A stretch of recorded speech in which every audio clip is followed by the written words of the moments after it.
Buenos días Iglesia Bíblica El Camino, buenos días a todos. El Señor es bueno con nosotros y porque nos permite, ¿no? Porque nos permite estar acá en este lugar y disfrutar de alabarle, disfrutar, cantar himnos y canciones en honor a Él. Permítame orar y pidamos al Señor que nos ayude, ¿no? esta mañana para que su palabra pueda iluminar nuestras mentes, nuestros corazones y así de esa manera poder ser edificados. Vamos a orar. Mi Dios y buen Padre, estamos delante de usted y hoy tenemos el privilegio, Señor, de meditar en tu palabra y estamos muy agradecidos por eso, Señor. Sé que hay lugares donde esto es imposible hacerlo, pero nosotros, Señor, tenemos la bendición de poder hacerlo abiertamente, en un lugar así, bajo techo, que nuestros hijos están también siendo enseñados, guiados hacia el Evangelio. Señor, que la enseñanza hacia los niños ilumine sus corazones, cautive sus corazones, Señor. Pero también te suplico que esta mañana, Señor, tú hables a nuestras vidas por medio de tu palabra. Que tu Santo Espíritu, Señor, use tu palabra para iluminar nuestros corazones y poder recibir esperanza, poder recibir corrección, poder recibir instrucción de parte de ella, Señor. Y así poder caminar como tú quieres, Señor, que tu iglesia quiera. Señor, en el nombre de tu Hijo Jesús, muchas gracias. Amén. Estoy muy agradecido por ver a cada uno de ustedes, no solamente con ustedes, principalmente con el Señor. Sé que el Señor es quien pone en sus corazones, en nuestros corazones, ¿no? Estar acá en este lugar. Y definitivamente cada uno de ustedes ha escogido el mejor lugar para estar. No hay una reunión más importante en el mundo que ver a su iglesia reunida para disfrutar de alabarle, de exaltarle, para ser instruidos por medio de la palabra. Entonces, créanme, no hay una reunión más importante en el mundo que la reunión de la iglesia del Señor, que la asamblea de los santos, que la congregación de aquellos que han sido llamados a salvación. Entonces, vamos a continuar en el libro de Hechos. Recuerden que nosotros estamos estudiando el libro de Hechos, ya tenemos más de medio año de estar acá. Y estamos iniciando el capítulo número 12. E igual que lo que acabamos de escuchar, el relato que acabamos de escuchar en el capítulo número 12, es lo mismo que está pasando en muchos lugares del mundo. Vivimos en tiempos donde la oposición hacia el Evangelio es una oposición creciente en el mundo entero. Los cristianos enfrentan persecución, una persecución abierta. Hay otros lugares donde se experimenta el rechazo, la censura, la intolerancia. Y debido a esto, la iglesia debe hacerse algunas preguntas. Porque sí, realmente hay lugares, hay países donde es imposible tener una reunión como la que nosotros tenemos, tener un culto como el que nosotros tenemos. Los cristianos, nuestros hermanos en la fe, se reúnen en cuevas, en casas, en refugios, escondidos, en lugares escondidos. No pueden ser públicas sus reuniones. Es más, si los encuentran con una Biblia en la mano, pueden ser apresados y condenados a muerte. Pero entonces, debido a esto, la iglesia debe hacerse algunas preguntas. ¿Cómo podemos o cómo debemos responder cuando enfrentamos oposición? ¿Cómo debemos responder cuando enfrentamos oposición por nuestra fe? A los que se oponen a nuestra fe, a los que dicen que somos religiosos, fanáticos, a los que nos rechazan, a los que nos miran como otra clase de ciudadanos. ¿Cómo debemos responder? ¿Cómo lo hicieron los primeros cristianos? ¿Cómo lo hicieron? Y en Hechos capítulo 12, Lucas narra cómo la iglesia primitiva se encontró en una gran oposición. El rey Herodes Agripa inició una persecución inmensa contra los cristianos. Sin embargo, este capítulo también nos muestra cómo Dios estaba en control y cómo Dios mismo responde a las oraciones de su pueblo y hace que su palabra avance, hace que el evangelio avance a pesar de la oposición. Entonces, ¿cómo nosotros, en este contexto actual, cómo debemos responder? Mire que el propósito de esta prédica es ayudarnos a enfrentar los tiempos difíciles con fe y esperanza. Hoy vamos a ver cómo o el cómo hacerlo. ¿Saben por qué? Porque los predicadores siempre estamos, o somos buenos, a decirle a la gente, hagan cosas, hagan esto, hagan lo otro, vivan así, hagan aquello. Pero ¿cómo? ¿Cómo, pastor? Muchas veces se le dice a la gente, compartan el evangelio, oren, sean obedientes, vivan así, vivan de esta manera, no hagan esto, no hagan lo otro. Pero ¿cómo? ¿Cómo? En la práctica, ¿cómo es? Vamos a ver eso. Vamos a ir avanzando, vamos a ver algunos principios en esta historia. Recuerden que el libro de Hechos, que escribe Lucas, el apóstol, no Lucas, el médico griego, no es un libro doctrinal, sino un libro histórico. Pero podemos encontrar principios bíblicos que nos ayudan a nosotros en nuestro diario vivir. Podemos encontrar doctrinas incluso allí que a veces resaltan por sí solas. Entonces vamos a ver algunos principios acá. Primero, ¿cómo debemos de vivir o cómo debemos enfrentar los tiempos difíciles? Bueno, una de las primeras cosas que debemos hacer es esto. Debo y necesito reconocer esto, que el Señor Dios gobierna soberanamente la historia. Mira el versículo número 1 al 11. Bueno, no lo voy a leer todo, pero nuestro hermano Ramiro ya leyó prácticamente todo el capítulo número 12. Sí. Por ese tiempo el rey Herodes Agripa comenzó a perseguir a algunos creyentes de la iglesia. Mandó a matar a espada al apóstol Santiago, hermano de Juan. Cuando Herodes vio cuánto esto le agradó al pueblo judío, también arrestó a Pedro. Eso sucedió durante la celebración de la Pascua. Después lo metió en la cárcel y lo puso bajo la vigilancia de 4 escuadrones de 4 soldados cada uno. Herodes tenía pensado llevar a Pedro a juicio público después de la Pascua. Pero mientras Pedro estaba en la cárcel, la iglesia oraba fervientemente por él. Mire, reconocer no solo es asentir o admitir, es creer, es confiar también. Por eso una de las primeras cosas que uno puede hacer como creyente a la hora de enfrentar las dificultades es reconocer que Dios gobierna soberanamente la historia. Pastor, entonces Dios estaba gobernando soberanamente mi historia de niñez. Cuando yo era niño, Dios sabía lo que yo estaba pasando. Dios sabía lo que pasó cuando yo era niño. Cuando mi papá, mi mamá me abandonaron. Cuando pasó XY accidente. Sí, Dios estaba gobernando. Pero quiero que miremos algunos de los personajes en esta historia. No todos, pero vamos a ver algunos. Por ejemplo, se menciona acá a Santiago o a Jacobo, como dicen algunas traducciones. ¿Quién era? Bueno, este era, según lo que nos relata acá, el hermano de Juan. Jacobo o Santiago era hermano de Juan. Fue uno de los 12 apóstoles, uno de los hijos de Zebedeo. ¿Recuerdan que Jesús les puso los hijos del trueno? Entonces, eso está en Marcos capítulo 3, versículo 17. Estos hijos del trueno sugiere que ellos tenían como un carácter enérgico o que eran atrevidos algunas veces. Entonces, este Jacobo o Santiago fue el primer apóstol en ser martirizado por su fe. El primer apóstol, no el primer mártir, ¿verdad? Porque el primero fue Esteban, pero el primer apóstol de los 12 en ser martirizado fue él, fue Jacobo o Santiago. Dice que el rey Herodes lo mató a espada. Eso significa, o probablemente significa que haya sido ejecutado, no decapitado. Entonces, y eso sucedió más o menos en el año 44 después de Cristo. Entonces, este Jacobo, sí, escuchen bien, este Jacobo no es el mismo que escribe la carta o la epístola a Santiago. Son dos diferentes. Entonces, en la Biblia nosotros vamos a encontrar a varios Santiago, varios Jacobo. Entonces, más adelante vamos a ver que se menciona al Santiago quien escribe la carta o a Jacobo, porque es lo mismo. La carta a Santiago fue escrita por Jacobo, o sea, el medio hermano de Jesús. Decimos medio hermano porque sí, fue hijo de María también. Eso está en Gálatas capítulo 1, versículo 19. Entonces, este Jacobo se llamaba Jacobo el Justo. Entonces, el Jacobo Santiago, del que habla Lucas, acá en esta carta, o en este pasaje, no fue uno de los 12. No fue uno de los 12.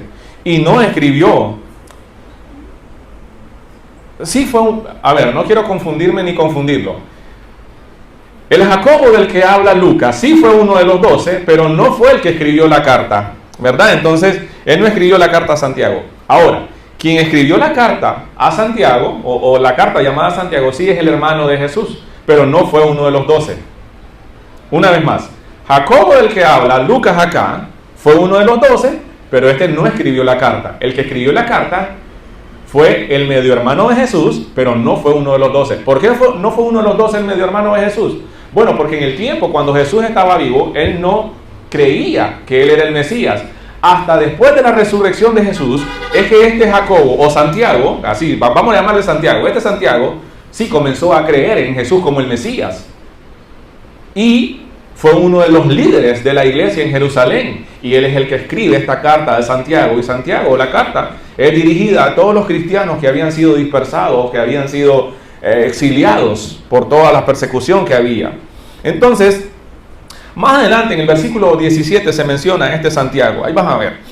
Ahora, ¿quién fue Herodes Agripa? Herodes Agripa I, bueno, fue nieto de Herodes el Grande. ¿Quién fue Herodes el Grande? Herodes el Grande fue el rey o el Herodes que mandó a matar a Jesús. Eso sale en Mateo capítulo 2. Ahora, este Herodes Agripa gobernó Judea y Samaria desde el año 37 hasta el 44 después de Cristo. Entonces, este Herodes Agripa era parte de una dinastía, la llamada dinastía herodiana, una familia de gobernantes con una historia muy fea de persecución hacia el pueblo de Dios.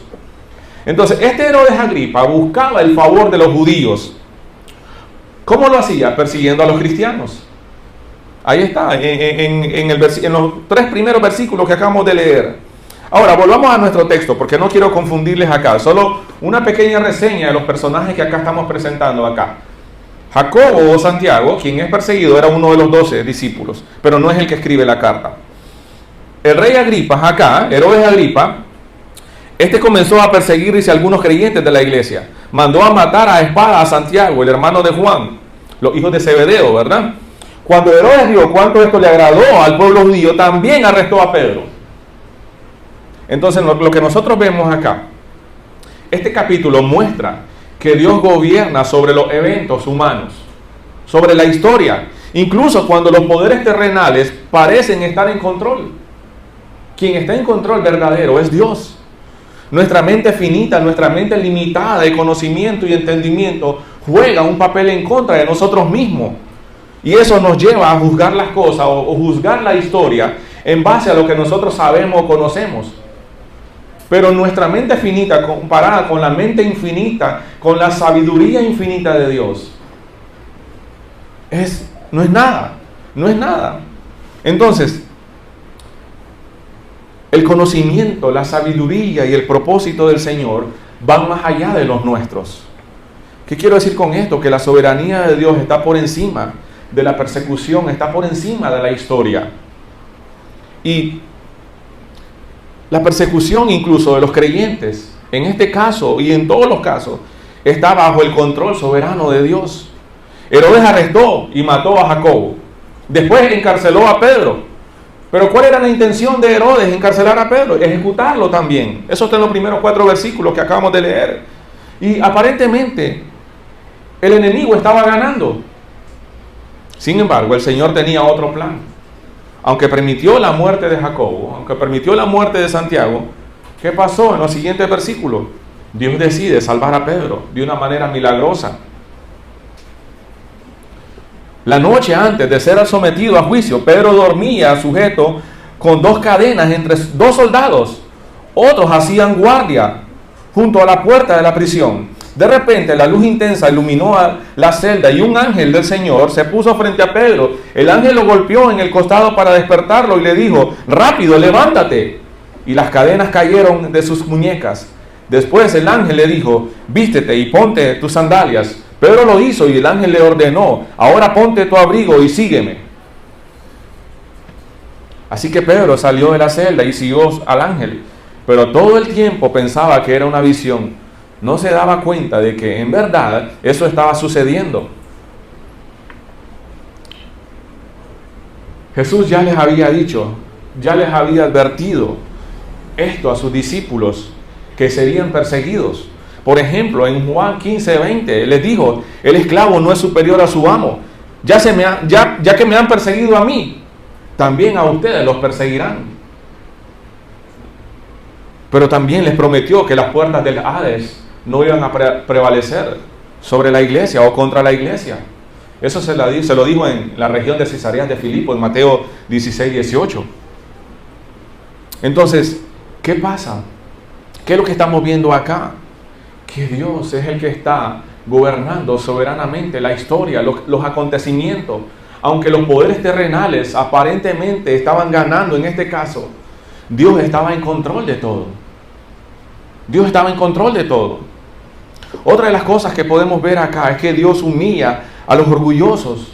Dios humilla a los poderosos, pero exalta a los suyos. Mira lo que dice el versículo 22.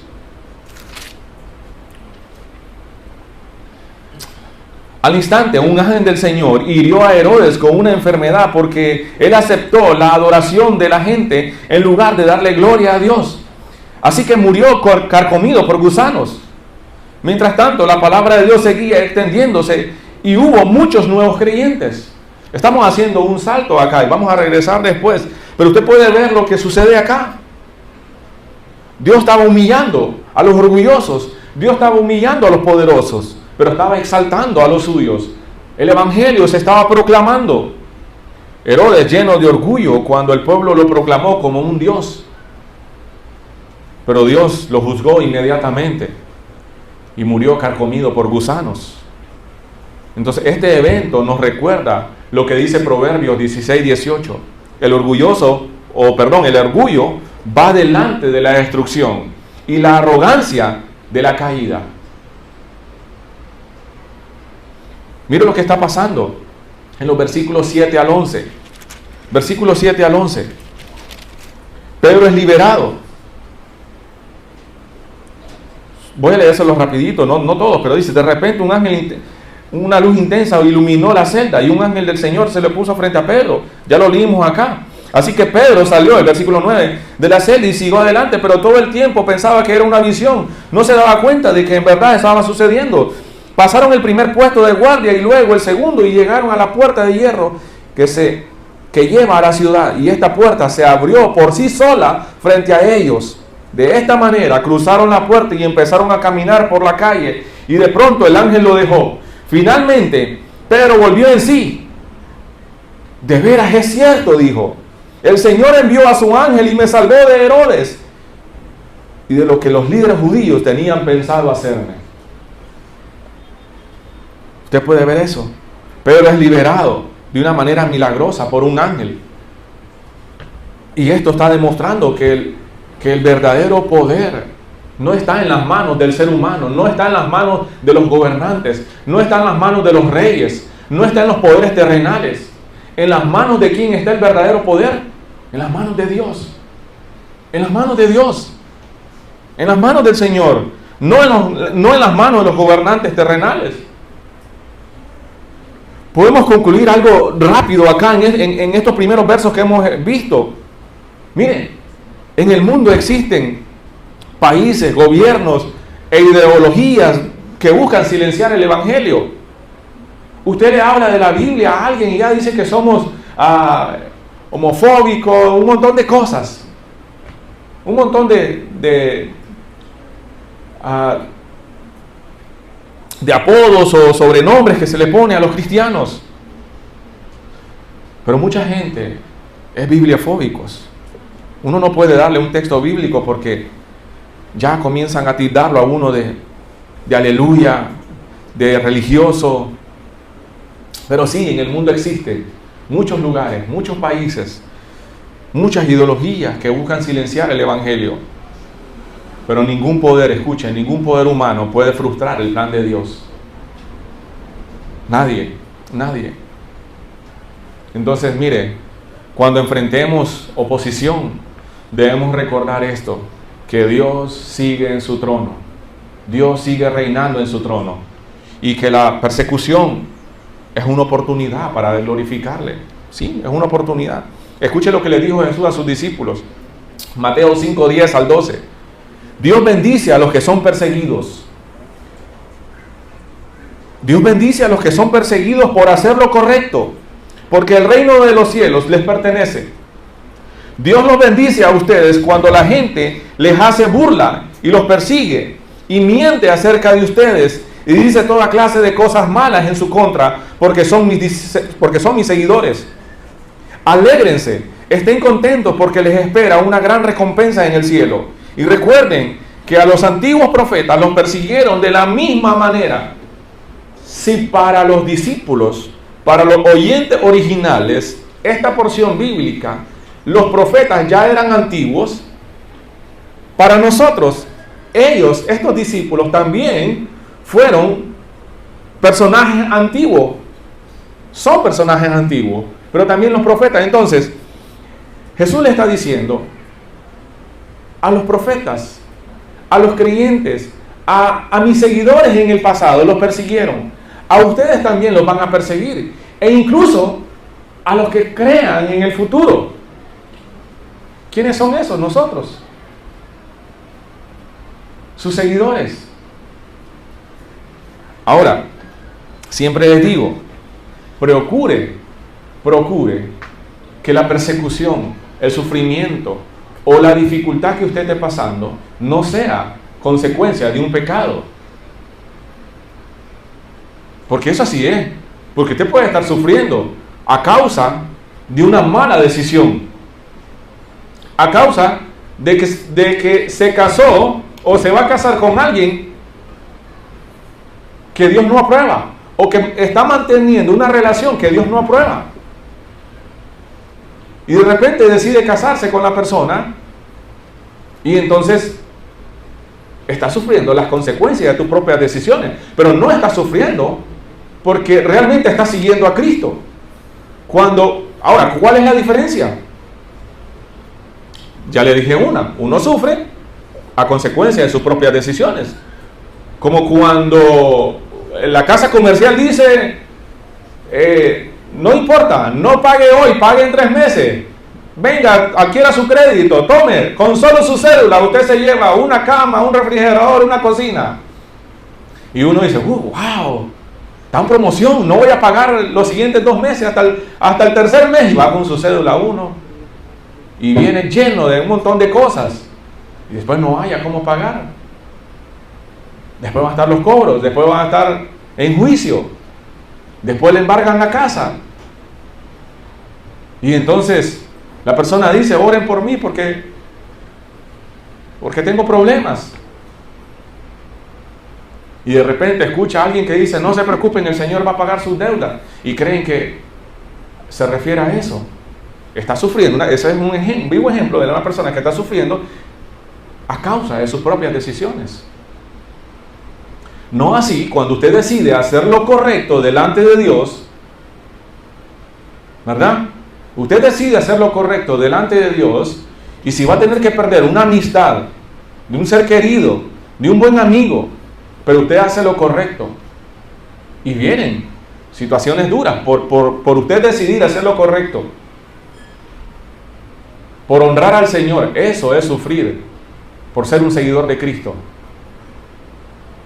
Y como decía el pastor Charles Stanley, usted procure, usted haga, decida hacer la voluntad de Dios y deje las consecuencias en sus manos.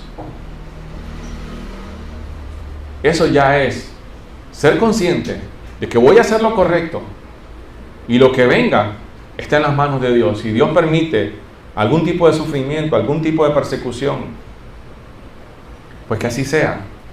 Pero Dios no lo va a dejar solo a usted. Entonces, nosotros debemos de vivir con humildad, reconociendo que todo lo que tenemos es por la gracia del Señor. Aquí un ejemplo de esto, de este rey, de este Herodes Agripa, era que él aceptó la alabanza del pueblo. Él aceptó que le dijeran que era un Dios. Y por supuesto a Dios no le agradó eso, porque le estaba robando la gloria de Dios. Y Dios lo hirió.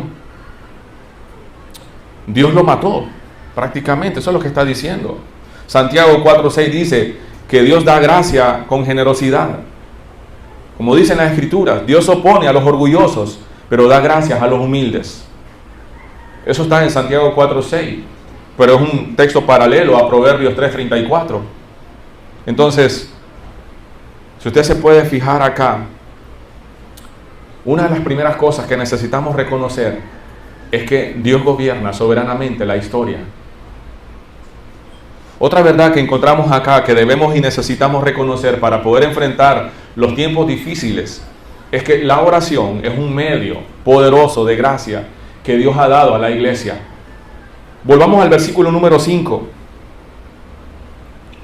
Dice, pero mientras Pedro estaba en la cárcel, ¿qué hacía la iglesia? Oraba fervientemente por él. Desde el versículo 5 hasta el 17 podemos ver que mientras Pedro se encontraba encarcelado, la iglesia se mantuvo intercediendo fervientemente. Entonces la iglesia intercede fervientemente, o quiere decir constante, intensamente, o sea, con todo el corazón. Pedro estaba en la cárcel, pero la iglesia oraba sin cesar por él. Y aquí la palabra griega, ya se lo mencioné, creo que implica oración intensa, oración continua, como la que Jesús hizo en el Getsemaní, ¿recuerdan? Una oración intensa, que sus gotas de sudor parecían gotas de sangre. Esa manera de orar, creo que solo la hacemos cuando algo extraordinario pasa en nuestras vidas, ¿verdad? No sé si ha pasado eso a usted, que no todos los días ora de la misma manera, o todos los días ora de la misma manera. Sí, yo oro todos los días de la misma manera. Pero hay momentos en nuestra vida donde oramos fervientemente, donde derramamos el corazón, nos humillamos y ponemos la frente en la tierra. Es cuando está pasando algo extraordinario en nuestra vida. Bueno, eso se refiere fervientemente, con todo el corazón, intensamente, como lo estaba haciendo Jesús en el Getsemaní. Miren, no sé si se le he dicho, pero, y no sale en la Biblia, pero algunas veces uno puede notar que Dios tiene humor. Dios muchas veces permite circunstancias en nuestras vidas, porque Él sabe que solo bajo esas circunstancias es que oramos fervientemente. Porque lo normal para nosotros es, bueno, vamos a dormir, ya oramos. Cuando oro con mi esposa para ir a la cama, siempre, cada noche oramos juntos. Creo que es uno de los secretos que nos ha mantenido por más de 20 años. Orar juntos como matrimonio. Pero no todos los días oramos fervientemente, lo reconozco. Solo cuando hay una situación crítica. Y Dios sabe eso. Dios sabe que necesitamos los momentos, las circunstancias difíciles para que podamos venir delante de Él con el corazón en la mano, decimos popularmente, ¿no? Cuando una situación lo amerita. Y no es que sea malo orar fervientemente. El punto es nosotros que solo lo hacemos cuando algo crítico pasa.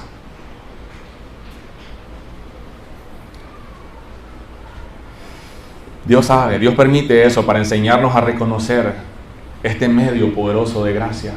La oración lo tenemos como uno de nuestros pilares. Es nuestro medio de gracia. Por medio de la oración derramamos el corazón delante de Dios. Por medio de la oración nosotros le exaltamos. Por medio de la oración nosotros no le damos a saber a Dios lo que necesitamos, porque Él ya lo sabe. Por medio de la oración le confesamos que solo le tenemos a Él, que nosotros mismos no podemos hacer las cosas, que por nuestra propia cuenta no podemos hacer nada. Por medio de la oración nosotros reconocemos eso. No es que le estamos dando información nueva a Dios. No es que Dios no sabía cuando nosotros llegamos a orar.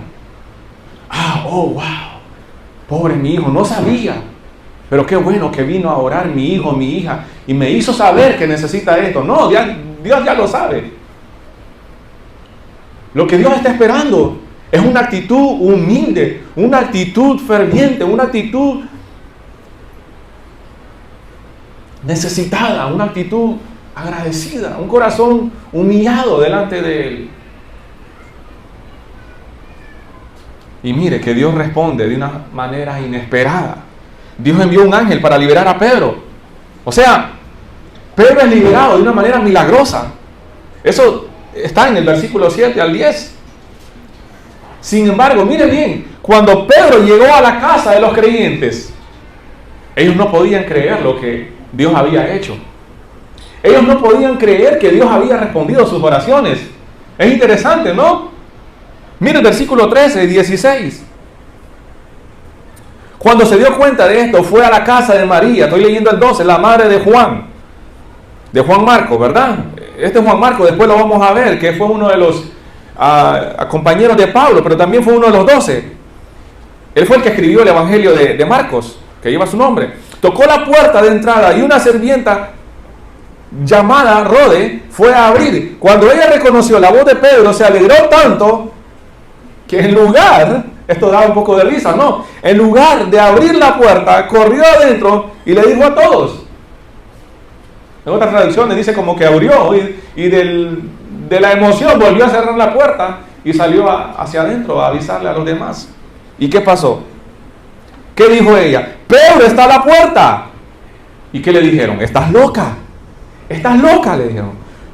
Como ella insistía, llegaron a la conclusión, debe ser un ángel. ¿Qué está pasando acá?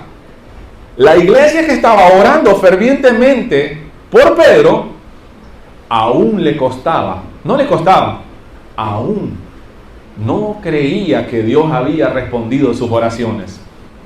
Cualquier similitud, cualquier parecido a la de usted, a la mía, no es coincidencia. Es que así somos. Muchas veces oramos, pero oramos incrédulamente. Oramos como un ejercicio. Oramos como comemos en el día porque tenemos que hacerlo. Pero no oramos creyendo. Pero llegó a la casa. Ellos no podían creer que Dios había respondido sus oraciones. Eso pasa. Mire, Dios responde y a veces a nosotros nos cuesta creer. Nos cuesta creer. Esto nos recuerda que muchas veces oramos sin esperar que Dios responda. Escuche lo que dice Santiago. Este otro Santiago, ¿verdad? El que se menciona, no el que ya había muerto, porque ya había muerto. Este es Santiago, el hermano de Jesús. Santiago 1, 6 y 8. Dice, una persona que duda tiene la lealtad dividida y es tan inestable como la ola del mar, que el viento arrastra y empuja de un lado a otro. Esas personas, escuche bien, no deberían esperar nada del Señor. Esto es fuerte. Su lealtad está dividida entre Dios y el mundo. Y son inestables en todo lo que hacen. ¿Será que Santiago está hablando de nosotros? Yo creo que sí. Yo creo que sí. Entonces preguntémonos, ¿cuánta importancia le damos a la oración en nuestras crisis? ¿Cuánta importancia le damos a la oración en nuestra vida nosotros? Muchas veces usamos la oración como el último recurso, ¿no? Cuando debería ser nuestra primera respuesta. Nos sentimos mal de salud, lo primero que hacemos es hacer una cita con el médico. Nos quedamos sin trabajo, lo primero que es hacer es buscar los contactos y llamar a alguien a ver si no tiene un amigo que nos consiga un trabajo. Pero lo primero que deberíamos hacer es caer de rodillas en oración delante del Señor.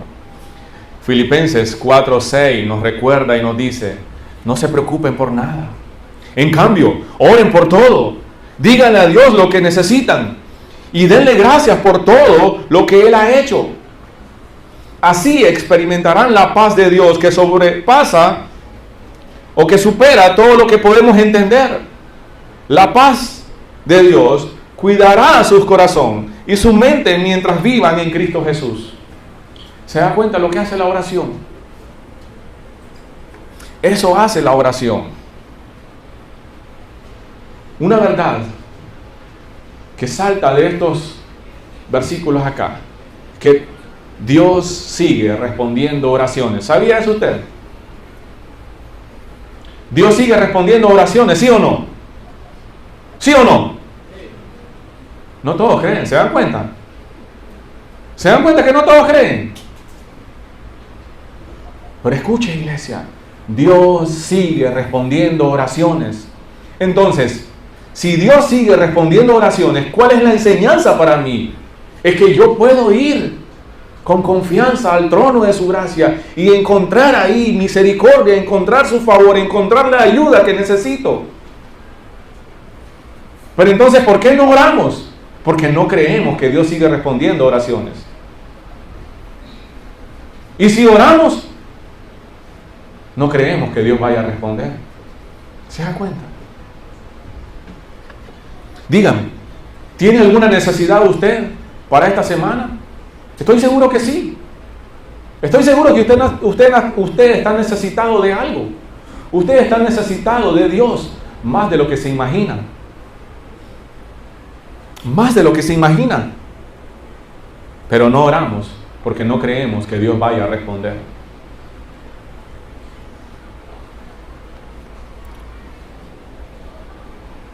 Mire, no siempre Dios responde de la manera que nosotros esperamos, pero Él obra conforme a su voluntad y en su tiempo. Escuche lo que dice 1 Juan 5:14. Y estamos seguros de que Él nos oye cada vez que le pedimos algo que le agrada. Y como sabemos que Él nos oye cuando le hacemos nuestras peticiones, también sabemos que nos dará lo que pidamos. Pastor, pero Dios no me ha dado lo que yo le pido. Por supuesto. Porque lo que dice el texto es que le pidamos conforme lo que Él quiere, conforme su voluntad. Estamos seguros que Él nos oye cada vez que le pidamos algo que le agrada. Y como sabemos que Él nos oye cuando le hacemos nuestras peticiones, también sabemos que nos dará lo que le pidamos conforme a su voluntad. Entonces, ¿por qué no ha respondido a las oraciones Dios? Sí, ha respondido, porque Dios responde con sí, con no y con espera. Entonces debemos orar con fe y esperanza. Aquí la iglesia oró, pero cuando Dios respondió, ¿qué pasó? No lo creyeron. ¿Cuántas veces oramos sin esperar lo que Dios realmente haga algo? ¿Cuántas veces hemos orado sin esperar que Dios haga algo? Hebreos 11:6 dice: sin fe es imposible agradar a Dios, ¿sí o no? Así dice. Sin fe es imposible agradar a Dios. ¿Por qué? Todo el que desee acercarse a Dios debe creer que Él existe y que Él recompensará a los que lo buscan con sinceridad o con un corazón sincero. Para ir terminando, le voy a dar otro principio o otra cosa que nosotros debemos y necesitamos reconocer en nuestras dificultades. Es que el Evangelio sigue avanzando a pesar de la oposición. Yo puedo estancarme ahí, a orar, a llorar, a sufrir, a verme como el más necesitado de todos, como el hombre más desgraciado en la tierra, y caer en autocompasión. Pero el Evangelio no se va a detener, el Evangelio va a seguir avanzando. Y quien va a seguir estancado, ahí el que va a quedar estancado va a ser usted, no el Evangelio, porque Dios va a usar todos los medios, todo su poder para el avance del Evangelio. Entonces, nosotros tenemos dos opciones: o nos quedamos aquí sufriendo en nuestras propias debilidades, en nuestras propias necesidades, viendo para nosotros mismos, viendo solo lo que yo necesito, lo que yo quiero, lo que yo no tengo, lo que me está pasando a mí, o yo puedo ver que en medio de la persecución, en medio del sufrimiento, algo más puede pasar: el avance del Evangelio. Mire, a pesar de la muerte de Santiago, a pesar de la muerte de este hombre y la persecución a Pedro, la palabra de Dios crecía y se multiplicaba, dice el versículo 24. Y este patrón se repite en todo el libro de Hechos. Cada vez que la iglesia enfrentaba oposición, Dios usaba esa circunstancia para expandir el Evangelio. Nosotros lo miramos en Hechos 8, en Hechos 8:1, en Hechos 11, Entonces, Dios usa todas las circunstancias para su gloria. La muerte de Herodes y la liberación de Pedro muestran que Dios usó incluso la persecución para cumplir sus propósitos. Nada de lo que sucede está fuera del control de Dios. Incluso el sufrimiento de los creyentes es usado por Él, o sea, por Dios, para la gloria de su nombre. Romanos 8:28, usted ya se lo sabe. A los que aman a Dios todas las cosas le ayudan a bien. Entonces el evangelio no puede ser detenido. Aunque en algunos países los cristianos son perseguidos, Dios sigue obrando. En lugares donde la persecución es más fuerte, la iglesia está creciendo rápidamente también. En los países árabes, musulmanes, los cristianos son bien perseguidos, apresados. Aquí nosotros podemos tener un culto con libertad.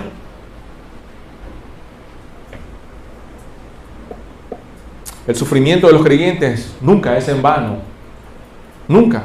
Y como en Hechos 12, Dios usa la persecución para fortalecer a la iglesia y expandir su reino. Entonces debemos mantener nuestra misión a pesar de la oposición. En el mundo actual, ser cristiano puede ser hostil, pero la iglesia debe seguir proclamando la verdad sin temor. Eso es lo que nos enseña Mateo 28. Entonces, iglesia, les pregunto, ¿cuándo cree usted que usted va a dejar de tener dificultades? ¿Mañana? ¿La próxima semana? ¿En el 2026? ¿En el 2030? Ok. Y entonces cuando termine las dificultades de usted, entonces se va a poder dedicar a la obra del Señor. Hasta que terminen las dificultades, hasta que paren las dificultades, usted va a poder compartir el evangelio con sus vecinos, con sus amigos, con sus compañeros de trabajo. Hasta que paren las dificultades, usted va a poder tomarse un cafecito con un hermano de la iglesia para compartir, para platicar, para crecer en amistad unos con otros. ¿No? ¿No? ¿Cuándo entonces cree que van a parar sus dificultades en esta tierra? Cuando usted muera, cuando usted parta de esta tierra. Mientras nosotros vivamos en esta tierra, vamos a tener dificultades.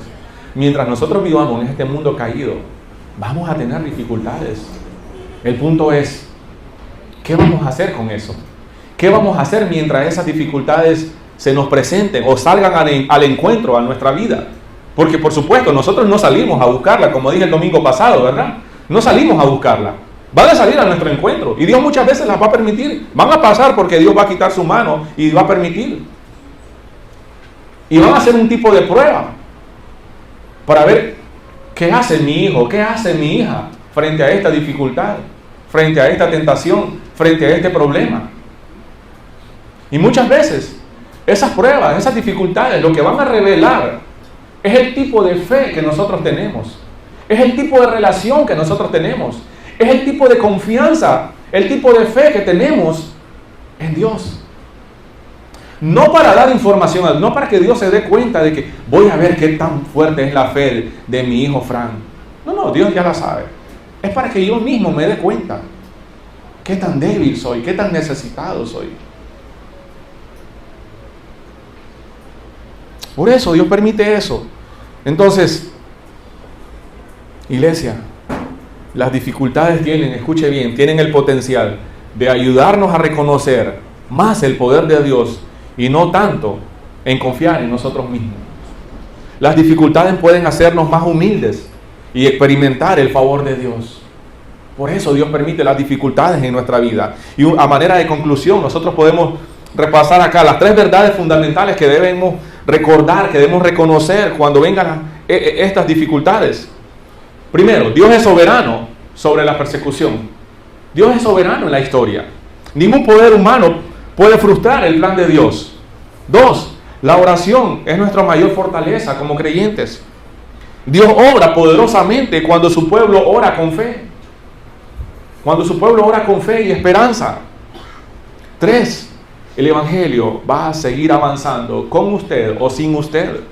La persecución no detuvo la obra de Dios. Al contrario, la fortaleció. Mira lo que dice el versículo 24. Bueno, después de que Herodes murió o que Dios mató a Herodes, Versículo 24. Mientras tanto, la palabra de Dios, ¿qué pasaba? Seguía extendiéndose y hubo muchos nuevos creyentes. Se quedaron atemorizados todos los creyentes con todas las dificultades. Ay, no, la palabra de Dios seguía expandiéndose. Entonces, podemos a manera de aplicación preguntarnos, hacernos estas 3 preguntas. ¿Estoy confiando en la soberanía de Dios aún en tiempos difíciles?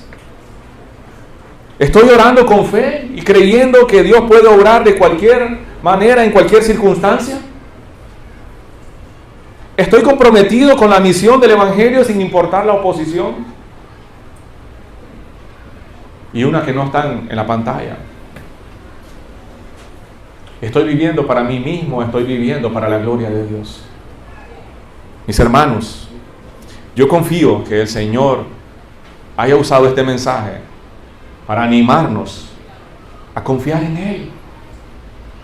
Que nos ayude a orar con fervor, con todo el corazón. A que podamos seguir proclamando el Evangelio con valentía.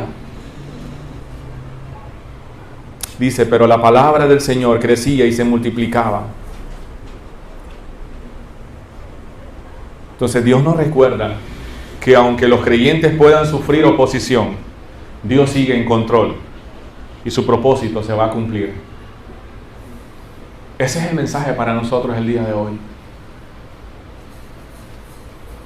Dios puede usar la persecución aún para expandir el Evangelio, pero también Dios quiere enseñarnos a nosotros a que podemos confiar en Él, que Él es quien tiene el control de tu vida. Si Dios tiene el mundo en sus manos, ¿no tiene tu vida también? Muchas veces recurrimos a los métodos humanos. Mis hermanos, amigos y todos los que estamos por acá,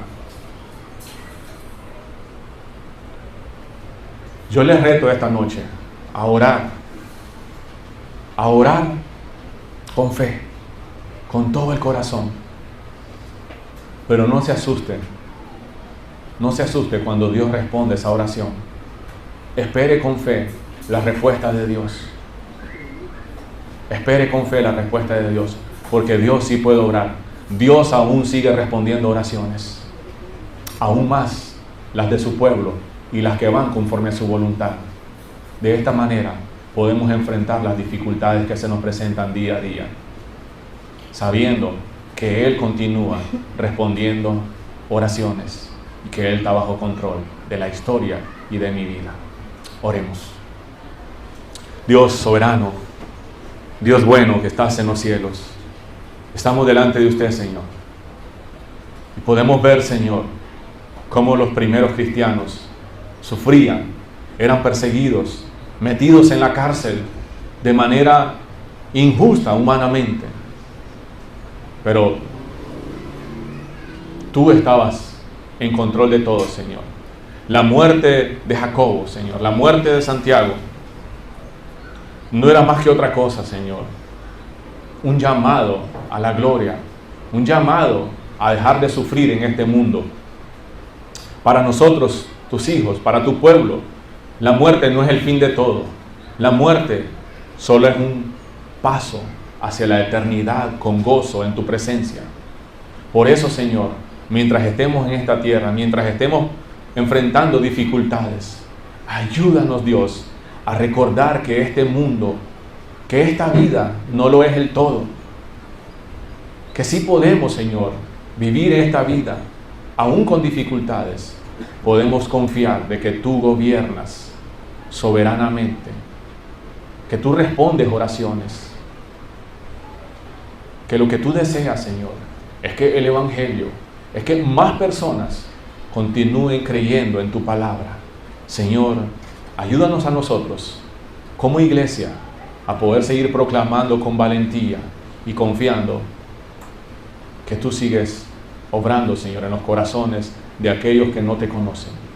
Señor, úsanos a nosotros. En el nombre de tu Hijo Jesús te lo pido. Amén. Amén. Que el Señor les bendiga a todos.